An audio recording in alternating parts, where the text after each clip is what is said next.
Gauss ಮೊಹದ್ದೀನ್ ದಿವಾನ್ ಚಾಚಾ ದರ್ಗಾ ಸ್ಮರಣಾರ್ಥವಾಗಿ ಮುಸ್ತಫಾ ರಜಾ charitable trust ಮತ್ತು ಶಾಸಕ ಪ್ರಸಾದ್ ಅಬ್ಬಯ್ಯ ಅಭಿಮಾನಿ ಬಳಗದ ವತಿಯಿಂದ ಹುಬ್ಬಳ್ಳಿಯಲ್ಲಿ ಇಂದು ಉಚಿತ ರಕ್ತ ಪರೀಕ್ಷೆ ಹಾಗೂ ರಕ್ತದಾನ ಶಿಬಿರ ನಡೆಸಲಾಯಿತು.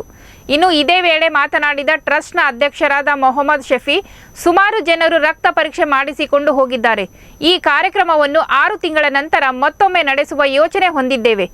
ಮನುಷ್ಯ ಜೀವನದಲ್ಲಿ ರಕ್ತದಾನ ತುಂಬಾ ಮುಖ್ಯ, ಹಾಗಾಗಿ ಈ ಕಾರ್ಯಕ್ರಮ ನಡೆಸಿರುವುದಾಗಿ ಹೇಳಿದರು. ಇನ್ನು ಶಿಬಿರದಲ್ಲಿ 25ಕ್ಕೂ ಹೆಚ್ಚು ಜನರ ರಕ್ತದಾನ ಶಿಬಿರದಲ್ಲಿ ಪಾಲ್ಗೊಂಡರು.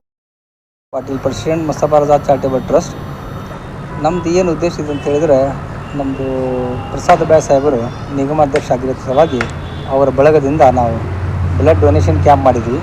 ಅದರಲ್ಲಿ ಒಂದು 15 ಮಂದಿ ಬ್ಲಡ್ ಕೊಟ್ಟಿದ್ದೀವಿ ನಾವೆಲ್ಲ ಕೂಡಿ. ಒಂದು 40 ಮಂದಿ ಕೂಡ ಬ್ಲಡ್ ಟೆಸ್ಟ್ ಮಾಡ್ಕೊಂಡು ಹೋಗಿದ್ದಾರೆ.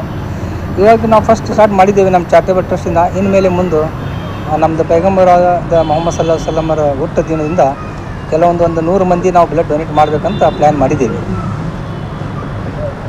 ಇವಾಗ ನಮ್ಮದು ಸಹಕಾರದ ನಮ್ಮ 3000 ಮಠ ಸ್ವಾಮಿಗಳು ಬಂದಿದ್ದರು, ನಮ್ಮ ಮೌಲಾನಾಗಳು ಬಂದಿದ್ದರು, ಆಮೇಲೆ ಗಣ್ಯ ವ್ಯಕ್ತಿಗಳು ಬಂದಿದ್ದರು. ಭಾಳ ಮಂದಿ ಬಂದು ಇದಕ್ಕೆಲ್ಲ ಸಹಕಾರ ಕೊಟ್ಟಿದ್ದಾರೆ. ಅವರಿಗೆಲ್ಲ ಬ್ಲಡ್ ಬ್ಯಾಂಕ್ದವರು ರಾಷ್ಟ್ರೋತ್ತನ ಬ್ಲಡ್ ಬ್ಯಾಂಕ್ದವರು ನಮ್ಮ ಮಾತಿಗೆ ಬೆಲೆ ಕೊಟ್ಟು ಬಂದು ಇದೆಲ್ಲ ಆರ್ಗನೈಸ್ ಮಾಡಿದ್ದಾರೆ. ಇನ್ಮೇಲೆ ನಾವು ಮುಂದೆ ಒಳ್ಳೆಯದು ಮಾಡಬೇಕು, ಇನ್ಮೇಲೆ ದೊಡ್ಡ ಪ್ರೋಗ್ರಾಮ್ ಮಾಡಬೇಕಂತೇಳಿ ನಮ್ಮದು ಆಸೆ ಇದೆ. ಹಾಂ, ಇನ್ನೂ 5 ಗಂಟೆ ಮಟ್ಟ ನಮ್ಮ ಪ್ರೋಗ್ರಾಮ್ ಇದೆ. ಬೆಳಗ್ಗೆ 10 ಗಂಟೆ ಸ್ಟಾರ್ಟ್ ಆಗೈತಿ. ಇನ್ನೂ ಪ್ರೋಗ್ರಾಮ್ ಕಂಟಿನ್ಯೂ ಇದೆ.